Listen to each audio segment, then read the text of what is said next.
If you found yourself stuck in the do-it-yourself trap and you're wondering why it feels so lonely and why it's taking so long to get everything done, you're going to love today's guest. Hi, I'm Melanie Benson. I'm America's leading small business optimizer. And this podcast is all about the little tricks, the tips, the insights, the wisdom that can only come from other people who have been there and done that, and ultimately what it takes to optimize your business. How can you make the thing that you love the most work 10 times better, and maybe even working less in the business by optimizing? So I want to share a really fun person with you today, someone who I've known through other places for quite some time. We keep finding each other in the online marketing world, and his name is Don Crowther. And let me tell you a little bit about Don. Don is a leading social media marketing and online marketing expert. And his claim to fame is he helps companies ranging from Fortune 500 level giants all the way down to entrepreneurs just like me and you make more money online using proven social media and search marketing techniques. And you can find him at doncrowther.com. We'll give you guys the link right here.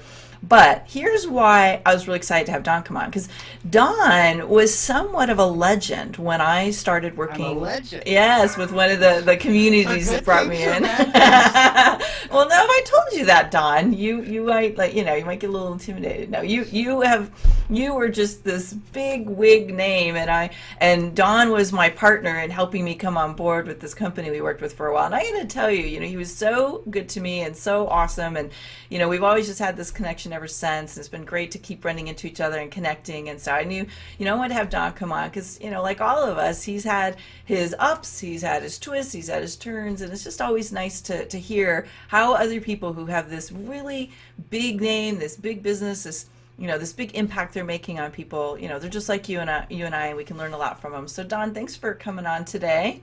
Well, thank you very much, and I appreciate everyone who's listening to this too. This is cool. I know, don't you love it? It's like the sea of thousands out there, or millions. So, you got really well known early on for your social media tricks and tips, and you had systems that when social media was just getting out there in the world, people were just starting to understand the impact. You were the one who was the go-to expert. What got you into this line of work, and what made you decide to specialize in this area? Okay, all right. So I'm just going to tell you a story about how I got started, because I think it might help a few. I don't think I even know this story. Okay, so I have a degree in marketing and an MBA from the University of Virginia, the Darden School, which at the time was the 7th-ranked school in the world. I really wanted to go and be a brand manager. That was my goal that I set at 12 years old, that I wanted to do that. That's a term in marketing that the big marketing companies use. And so I went and I worked for Kimberly-Clark for 5 years. Kimberly-Clark is the company that does Huggies and Kleenex and everything that exudes from your body, they soak it up in one way or another. So I worked for them for 5 years. Then I went to ConAgra in Omaha, and then I worked for SC Johnson. And at the end of that experience, just about 28 years ago, just a couple of weeks ago, I said, you know what, I've always been an entrepreneur. I've always wanted to have things, and I was always an entrepreneur. I was always pushing the edges in those companies, trying to get them to do things in a non-corporate kind of way. And I said, I'm going to go out and start a company to help big companies like that do better in marketing and do better in new products. Well, I quickly found out that I didn't have the right contacts, because my contacts were all at my level, and for them to hire me, that's an admission of failure on their part. I needed contacts that were CEOs, and I didn't have that. And it's like, oh no, what do I do now? And it just happened to be that that was 1994. The internet was just starting to come on, and so I had a lot of spare time. So I started playing around with the internet and discovered that my mind works the same way the internet works, and it tests, and I can do things with data and all kinds of things. It was very cool. And so I started playing with it, created my first website in 1994. It's still alive today, still making me money today, and it actually paid my mortgage for 15 years. And so I started helping people create websites and those kinds of things. Well, one of the challenges was that somewhere in there, all of a sudden, everybody could do a website. Everyone had a nephew who could do it for $500. Why would they want to pay me $3,000 or $13,000 or $30,000 to do what they consider to be the same job? And so eventually I decided that I wanted to go into the business of helping people get traffic online and turn that traffic into sales. So I kept morphing my business to meet the demands of the marketplace and to find places where not only could I help people effectively, but also where there was small amounts of competition and where expertise truly ruled. So if I was to give people a piece of advice, it is differentiate yourself. Come up with a reason why you're different than everyone else. Keep answering the question, why should people buy from me, not my competitors? And if there's no reason, you need to get into a new piece of the business or a different business altogether, or come up with something that makes you different than everyone else. So that to everyone, it's like, well, he's more expensive, but man, he's worth it. You said a couple things there that I want to circle back to. One of which is, what I'm hearing is your optimization strategy is really keep figuring out what's needed, keep figuring out where the holes are, and evolve to serve that part of the market. And I'm just kind of curious, implied in that, do you ever find there's times when you don't really know where you're supposed to go next, or there's like a big hole, or you feel like you got that gaping chasm between the two sides of the cliffs? Well, with that particular model, there is always that situation. You're always looking for, okay, so there's two elements into this. What's the next big thing? But more important, what's the next big thing that is going to make people money? So when you're in the business of helping people make money online, the next big thing. So Instagram is a great new big thing, but there are only a very few people making a lot of money from Instagram. And so, okay, and I'm not saying anything against Instagram. I need to figure out more about how to make money on Instagram. I just haven't quite gotten there yet. And so I tend to be constantly looking at, all right, where are the opportunities that will make people money? So let me just give you an example of that. So Google Hangouts is now doing help outs, where you can basically sell your time by the minute or by 15 minutes stretch or whatever, and you can help people out and become a consultant online, talking face to face via a Google Hangout, and offer that as a service, as a great way for people to get a sample of what you do. Now, some people may only buy you for 5 minutes because they just need a question answered, but many people will buy you for 5 minutes, love what you do, and then you can turn them into a client after that. So those kinds of things are the things that I'm always looking for. I always have 15 of those going on the side, trying to figure out which ones are going to be the biggest. I do a lot of testing and a lot of data driven. So what would you say, the person that you tend to work with the most, what is one of the biggest challenges that they're facing that your expertise can help them solve? Oh, great question. So the biggest thing, I'll give you a couple of answers to this. The one thing that is the toughest thing for me to deal with in my role is that a lot of people know what they should be doing, but are unwilling to actually get started and do that thing. Ah, okay. And unfortunately, I can't help them with that, other than like periodically kicking them in the rear end and asking them for feedback and and those kinds of things. Now, sometimes I can do those things for them, but ultimately, if there's going to be any long-term longevity on it, unless I'm going to be doing a do it for you kind of service, which I can do, but for a lot of people, unless they're going to pick up and start doing it, it's never going to do any good for them, and all the money they pay me is going to do them nothing in the end. Just 2 weeks ago, I was working with someone, and they said, "Don, I need you to do this, this, and this." And I said, "Okay, I'll do this and this, but I'm going to make you do that last thing." And they said, "Why?" And I said, "Because you need to learn how to do that last thing. This is a small one-person business doing blogging." And I said, "Until you figure out how to make those changes to your page, they're very easy. I'll even show you where to go. But you have to figure it out, because if you don't, you're going to be frustrated and stymied all the rest of your life." Yeah, so in essence, you help people figure out how to really maximize these tools that are out there and be able to get better leads into their business. But you do specialize in social media, is that my understanding? Well, I consider social media from a broader standpoint than everyone else does. Okay. So to me, your number one social media property is your blog. I consider Oh, YouTube to be part of social media. okay. I consider texting to be part of social media. So basically, Mm. the way I define social media is anything that creates a two-way conversation that is based on some kind of internet connection somewhere between you and your potential customer. That's social media. Okay. So I it's love not it. just Facebook. And so to me, yeah, I do a lot of that kind of stuff. I also do, standard getting higher on the search engine and those kinds of things. They're all connected. They're all pieces that need to be in your toolbox. Right. You can't just say social media is the toolbox. It's a piece of your toolbox. You got to do everything right if you really want to do things well. So, what would you say is like one of the core techniques or strategies that has to be in place if you're doing business online and you're wanting to really focus on lead generation? What's like a must-have strategy or technique that someone should be focused on right now? Okay, the biggest must have by far is that you've got to, number one, be blogging.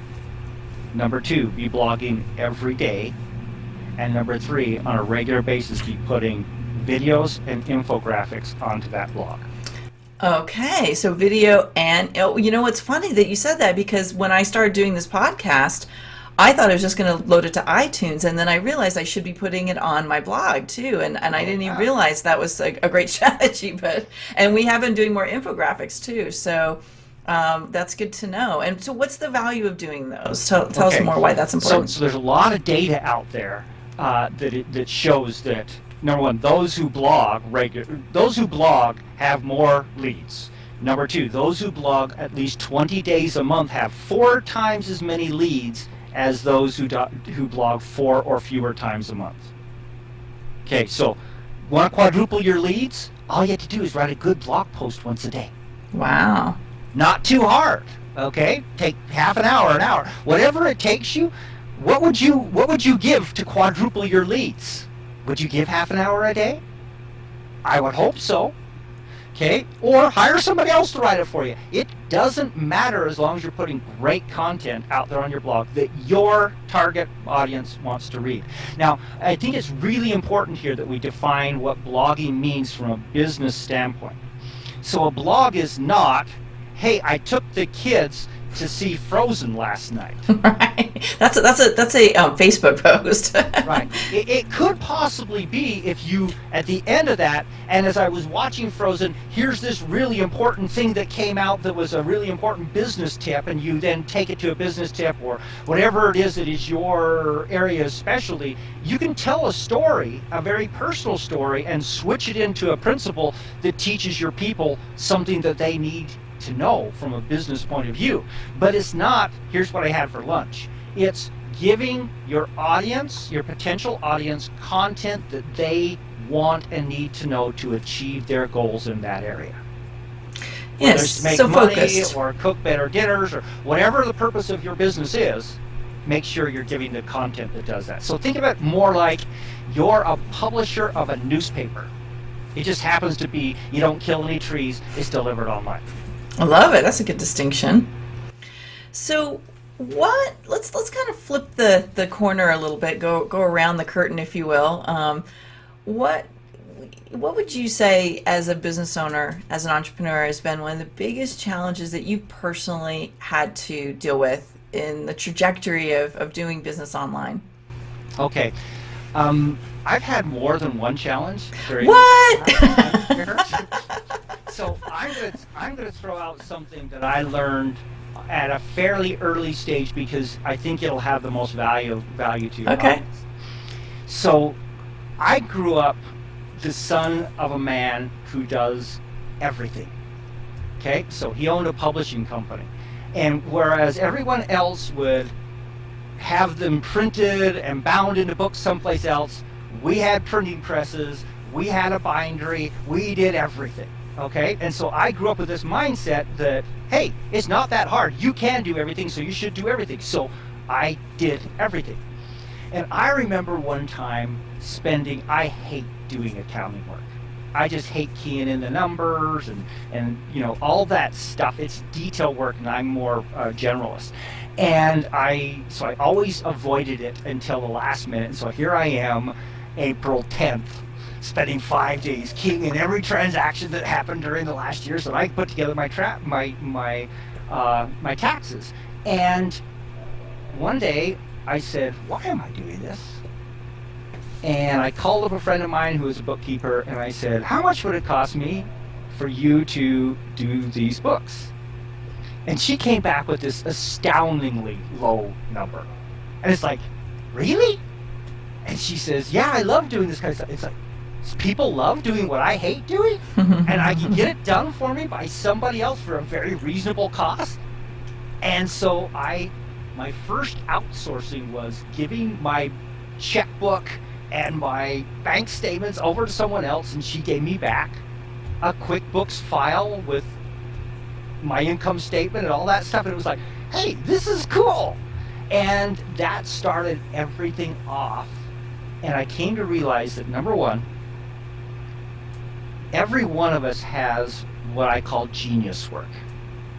So your genius work may be you make these amazing pies. So you started this bakery to make these amazing pies. And you're ending up sweeping the floor and making sure someone staffs the front counter when your genius work is making pies. It may be your genius work is getting traffic to website. Whatever it is your genius work is, that's work that's worth $250 an hour, $500, $10,000 an hour, whatever that is.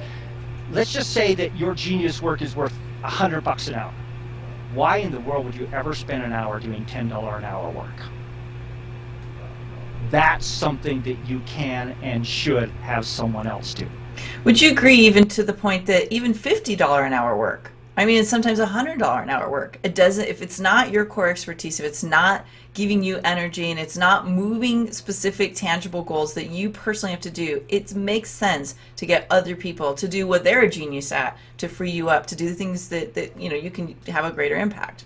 Yes, and now everyone who just heard this, who is not outsourcing in one way or another. And by the way, I consider outsourcing means somebody else besides you does this Right. work. It can be a high school student who comes and sits at the desk next to you at 3 o'clock in the afternoon and works for 3 hours.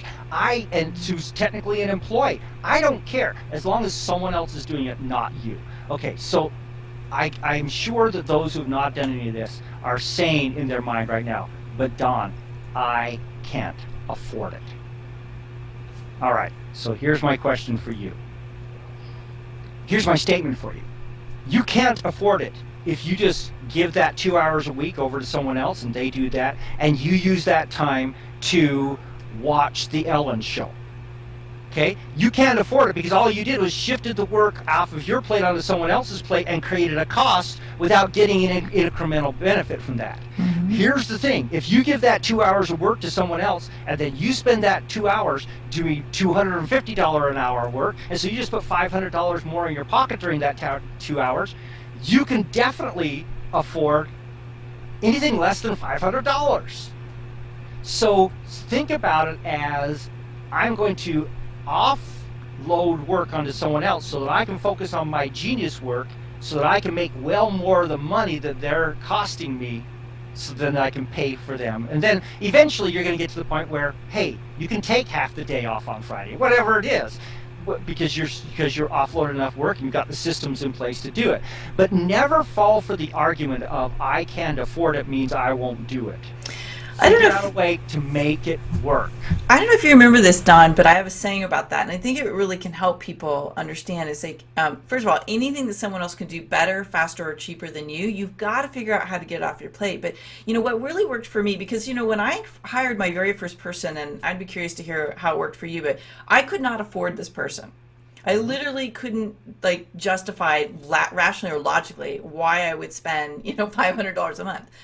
But what I did is I literally said, what would have to happen with this investment, because it is investment, not a cost, so that I could not only cover it, but I could double or triple the investment. So if you flip it around, instead of I can't afford it, because the minute you say I can't afford something, you've shut off your creative forces. The conversation's over. But if you challenge yourself and say, well, what would have to happen? What would I have to get back? What would I have to focus on? What would they have to bring in terms of new business, or what would they have to free me up so I can do more of the new business? Then you are actually investing in your growth. And that just made such a huge difference for me and for a lot of my clients. Yep. Let me just throw another angle on that. Yeah. Here's the way I like to think of it. I use my outsourced labor to pay for themselves so that I get their labor for free. Nice. Okay. So think about it this way. Let's just imagine that you're hiring somebody for 20 hours a month. And for that, you're paying them $20 an hour. So it's going to cost you $400, right? Didn't slip my decimal anywhere in there. Okay. So what you do is you say, all right, what could I have this person do for a client of mine that I can charge $400 a month to that client, and that can be done in less than 20 hours. So I might outsource that person's time to one of my clients, where for 5 hours a month, they're going to do work for the client, and the client's going to pay me $40 an hour during that period of time. That way I get 15 hours of their work every month for free. Brilliant. Yeah, so how do you monetize it? Right. So you start thinking, how can I get these people for free? And sometimes you don't want, sometimes you got a really good person and you don't want to give them to your clients. Okay, so hire another person to do work for your clients so that you get that person's, you get both of them for free. And you have that other person work full time for the client. There's lots of things that you can do when you start looking at, and there are people who will hear this who might get upset. Start looking at labor as a commodity that you can buy and sell. So I can buy labor and I can sell labor. And as soon as I start doing that, I'm simply the arbitrager in between. I'm simply the person who buys for one cost and sells for another cost and makes money in between. Or a better way of looking at it is, I get the rest of their time for free. Great strategy. I love the monetization plan, and you're kind of taking that strategic thinking to a whole nother level. And I think that's really what makes business investments make more sense, is when you have a plan of how do I make this pay for itself, and then you can really challenge yourself to look at the profit. So great one. I love it. I love that you brought up the teams. And the earlier you do this in your business's existence, the more money you'll make and the faster you'll make it. Now that's a really powerful statement you just made, because a lot of people say you have to wait, bootstrap it, like cut back, do everything yourself. But you're saying do it earlier, which I'm a big fan of, by the way. I think you should be delegating right away. At doing this, you're just getting somebody else to do the $10 an hour work, $10 an hour work. Yeah. Or to quote our president, $10.10 an hour. Exactly. We won't go there. So I'm also curious if you felt there was like a pivotal moment in your life.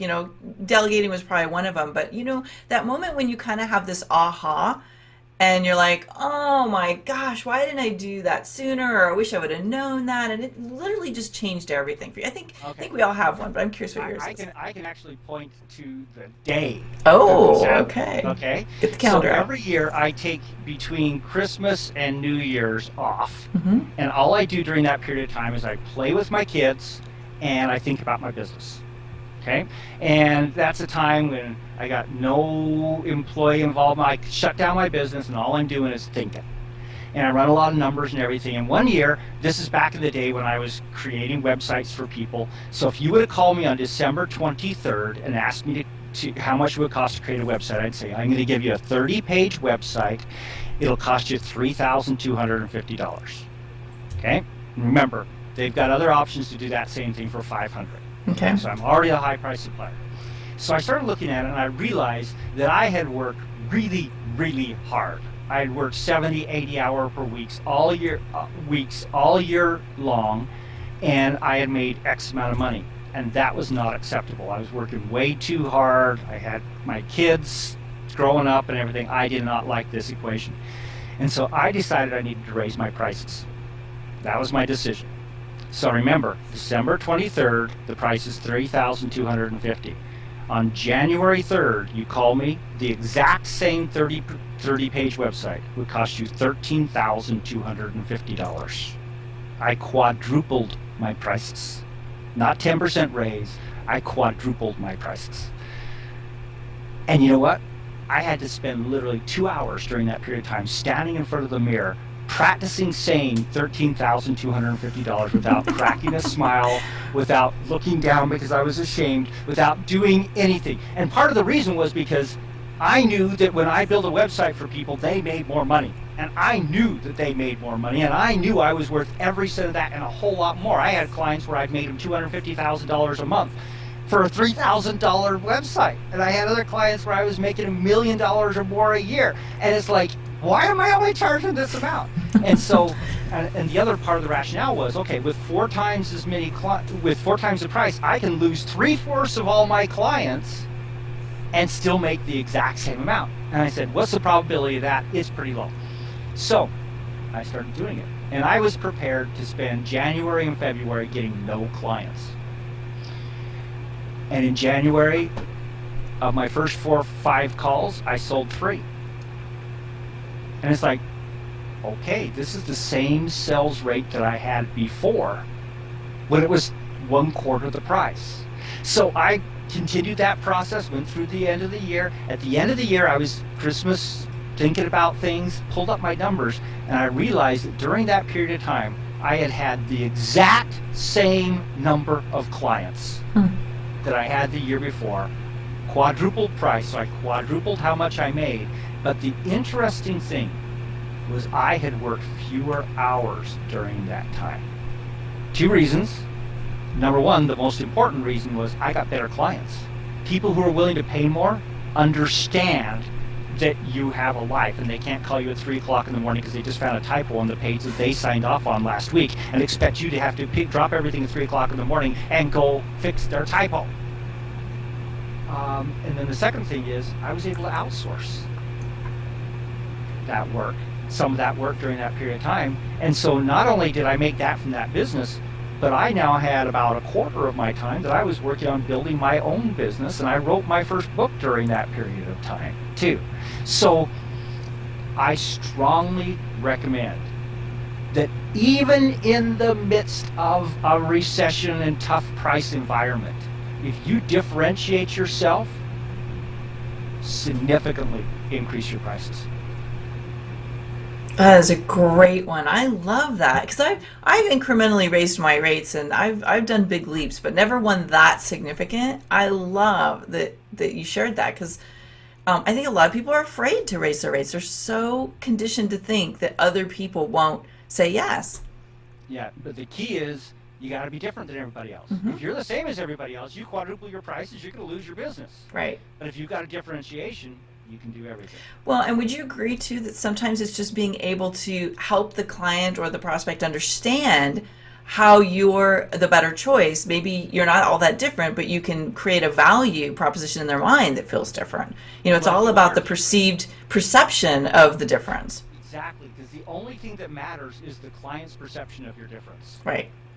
Yeah, and I'm glad we brought up that distinction because a lot of people will be like, well, I'm a marketing person. Like, how am I different? It doesn't matter. Your job is to help them perceive you can do something that others can't. There's like an old commercial, and I can't remember which one it was, but I think it was something about one of the beers, like the Coors Light, and they literally like knocked it out of the park because they started to talk about qualities in the beer that every other beer had, but they talked about it as if it was this beautiful, pristine thing that no one else had. They created the illusion. Right. The best example is Folgers Mountain Grown Coffee. All coffee is grown on a mountain. And it's way better than Folgers, by the way. Yeah, that's great. I love it. So let's switch gears. I want to hear, inspiration to keep ourselves going, right? We all are business owners. We have to have something that keeps us going. Do you have a mantra or maybe an affirmation or a quote or something that really helps you keep your inspiration up, even maybe on days that you would rather not feel excited and happy? Okay. This one goes back to the old German philosopher Goethe. And I'm sure I pronounced that incorrectly, Goethe, who said, whatever you can do or believe you can, begin it. Boldness has genius, power, and magic in it. I love that one. And if everyone The biggest thing I've learned, as I said earlier, is people don't get started. They want to keep learning, so they keep going, spending $500 for this program, $2,000 for this one. They go to a conference, they go do all these things, which make them feel more comfortable, because somehow by spending money on it, you massage your comfort, your soul, and make you feel like you're making progress. You're not making any progress until you actually sit down and write a blog post every day. Mm-hmm. Those kinds of things. So just get started on something so that you can make it happen. One of the things that my publisher father taught me was, if you want to come out with a book, advertise it. Put it out there on the coming in April list, and that will force you to go create a product by April. Right. And one of the other things, it's like, if you go out and tell everybody I'm having a webinar on Thursday, sometime between now and Thursday, you're going to figure out what you're going to say on that webinar. Yeah, it would be really bad if you didn't. I agree. You know, like, claim when you're going to do it, and you will no longer procrastinate. Right. Deadlines have magic. Oh, those are great. You know, it's funny. I used to have that. I think it's Gote, but it could be Gorte. I used to have that quote on my wall for years. I finally rearranged my office and I moved it down, but it is one of my favorite quotes. Yep. So what's next for Don? What are you getting ready to do that you're excited about or planning on? So right now I'm in the process of building out some funnels that will automatically take people through some of my different projects and products that they can buy. And it's exciting. It's a lot of work. Mm-hmm. but it's exciting stuff. Good. Yeah, you know, it's the optimizing. You know, when you understand what your funnel is and you know what flow is, then you know what to do next. And to me, that's one of the biggest optimization tips that I can give people is map out how your offers move from one to the next, and in funnels, as we call them. And you have a huge picture of what's gonna, like, how it's supposed to work, and maybe where the breakdowns are. Yep. And the other key is, as you do that, you then mapping it out. So I have it all in my mind of where I want people to go. But unless I build a system that automatically runs people through that, exactly, it's a lot of work. It's not going to work, because the key is everybody comes at you at a different time and place.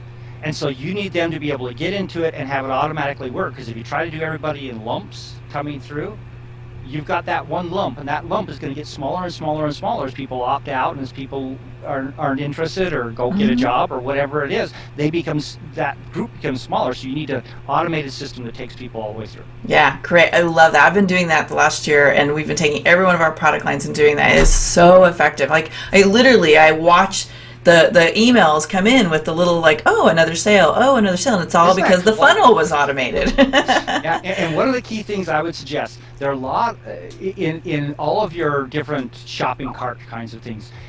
If you have the option to have it send you an email every time you make a sale, by all means do that. There's this little pulse of coolness that washes over you every time you see that. Hey, you got a sale, and it might even be a $7 sale, but it's like, hey, somebody just gave me money. I know. It's the best feeling.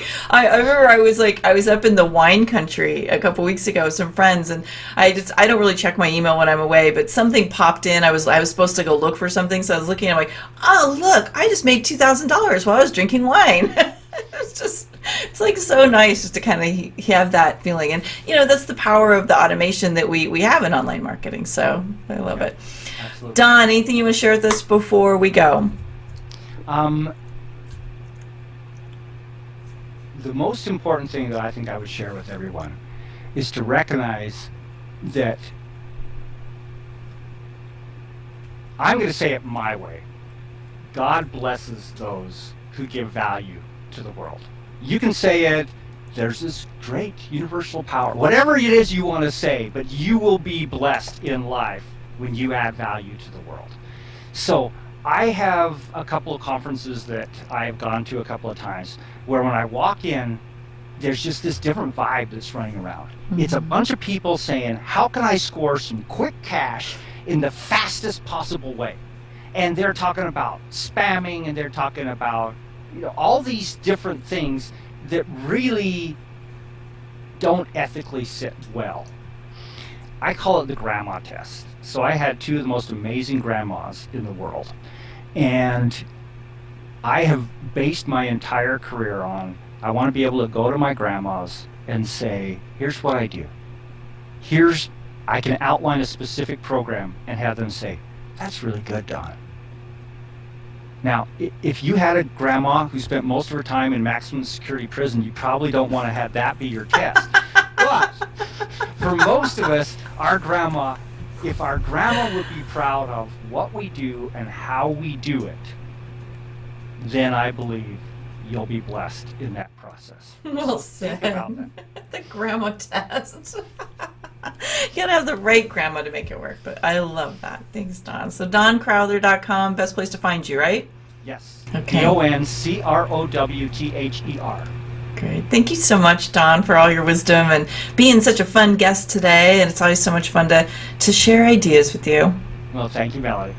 And as you're listening in today, I'd love to hear, like, what was a nugget you're taking away from today? It was something that, you can either put into action or, it's just nice to hear. Go ahead and share it in the comments below. I love hearing, and I know Don will too. And if you're on iTunes, you can head over to melaniebensonstrick.com and come find us on the blog and share some, we always post these on the blog as well, and we love hearing from you. So we'll see you all next week. Bye.